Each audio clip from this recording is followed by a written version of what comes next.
नमस्कारम दोस्तों, आखिरकार election law amendment bill को दोनों सदनों ने अर्थात लोकसभा तथा राज्यसभा ने अपनी मंजूरी दे दी है और अब ये बिल कानून बनने से मात्र एक कदम दूर है। दोस्तों, इस बिल को अब राष्ट्रपति जी के पास उनकी परमिशन के लिए भेज दिया गया है, जिसके बाद ये बिल कानून का रूप ले सकेगा।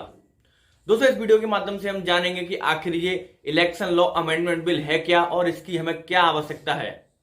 मित्रों, जो ये अमेंडमेंट बिल है ये हमारी मतदाता सूची अर्थात इलेक्टोरल रोल को आधार इकोसिस्टम से लिंक करने के लिए लाया गया है। जी हाँ दोस्तों, सही सुना आपने।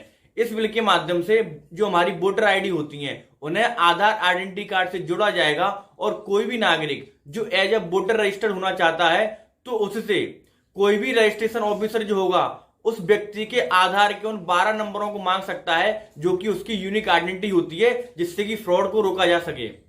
दोस्तों, ऐसा नहीं है कि केवल जो नया व्यक्ति एज ए वोटर रजिस्टर्ड होगा उसे ही अपना आधार कार्ड प्रस्तुत करना पड़ेगा, बल्कि जो व्यक्ति पहले से ही एज ए वोटर रजिस्टर्ड है उससे भी रजिस्ट्रेशन ऑफिसर उसका आधार कार्ड प्रस्तुत करने के लिए मांग सकता है।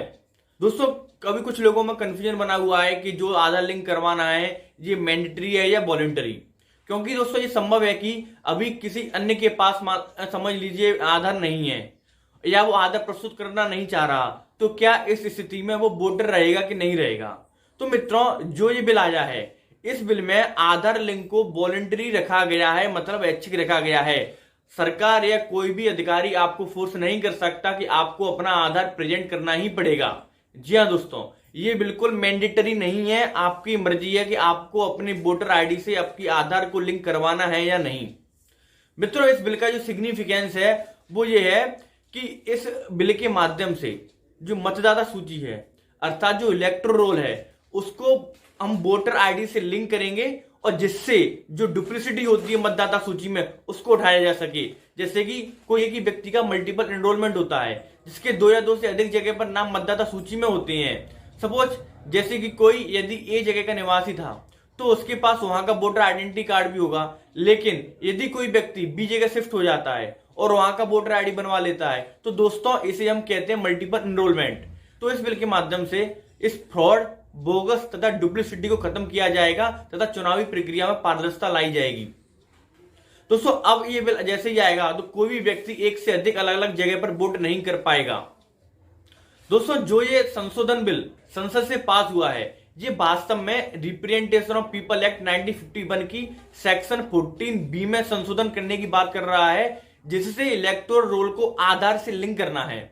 और दोस्तों, एज ए वोटर रजिस्टर होने के लिए इस बिल ने 4 तारीखों को निर्धारित किया है, जिनमें 1 जनवरी, 1 अप्रैल, 1 जुलाई तथा 1 अक्टूबर को फाइनल किया है, जिस दिन कोई भी नागरिक अपने आप को एज ए वोटर रजिस्टर करा सकता है।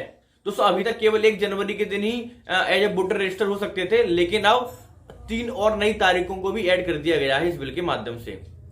दोस्तों, इसी के साथ साथ इस बिल में RPA representation of people act की सेक्शन 26 में भी संशोधन करने की बात कही गई है, जो कि सर्विस वोटर से संबंधित है। दोस्तों, अभी क्या होता है, जैसे कि कोई व्यक्ति यदि आर्मी मैन है तो उसकी जो वाइफ होगी उसे तो सर्विस वोटर रजिस्टर किया जा सकता है, लेकिन दोस्तों अब समय बदल रहा है तो महिलाएं भी आर्मी तथा फौज में भर्ती हो रही हैं। तो इस स्थिति में उनके जो हस्बैंड हैं वो सर्विस वोटर रजिस्टर नहीं हो सकते थे अभी तक, जो वर्तमान बिल है उसके कारण।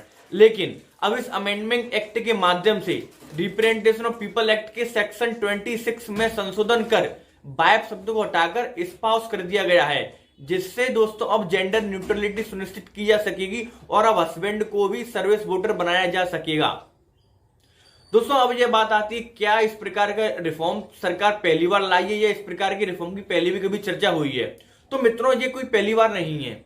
इससे पहले भी इलेक्शन कमीशन ने 2015 में national electoral roll purification and authentic programme launch किया था, जिससे कि मतदाता सूची में जो भी फर्जी या बोगस वोटर हैं जिनका नाम 2 या 2 से अधिक जगह पर रजिस्टर्ड है उन्हें हटाकर एक पारदर्शिता लाई जाए और चुनावी प्रक्रिया को साफ किया जाए।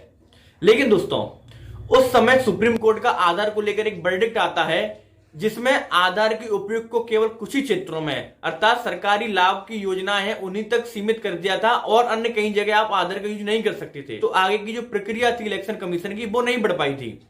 इसलिए दोस्तों आप देखेंगे कि चुनाव आयोग लगातार कानून मंत्री तथा सरकार से इस आरपीए एक्ट में संशोधन करने की गुजारिश कर रहा था, जिससे कि आगे की प्रक्रिया को आगे बढ़ाया जा सके, इलेक्टोरल रोल को वोटर आईडी से कनेक्ट किया जा सके। लेकिन दोस्तों अब सरकार ने स्वीकारते हुए गुजारिश कर रहा था, तो जिसे सरकार ने स्वीकारते हुए इस बिल को सदन में इंट्रोड्यूस किया और संसद के दोनों सदनों से पारित करवाकर अब राष्ट्रपति जी के पास अंतिम परमिशन के लिए भेज दिया गया है ये बिल। जैसे ही ये बिल राष्ट्रपति जी की परमिशन मिल जाएगी वैसे ये कानून बन जाएगा और मतदाता सूची में जो भी बोगस वोटर हैं, जिनका एक से अधिक जगह पर एनरोलमेंट है, ऐसे सभी बोगस वोटरों को, डुप्लीसिटी को उठा दिया जाएगा और चुनावी प्रक्रिया में पारदर्शिता लाई जाएगी। मित्रों आगे की बात देखेंगे, जैसे ही यह बिल एग्जीक्यूट होता है ग्राउंड पर तो इसके हमें क्या परिणाम देखने को मिलते हैं, जो आगे की कार्रवाई होती है इस बिल को लेकर के हम उस पर आगे चर्चा करेंगे। तो यदि आपको बात हमारी पसंद आई हो तो कृपया लाइक करें, शेयर तथा सब्सक्राइब जरूर करें। जय हिंद, जय भारत।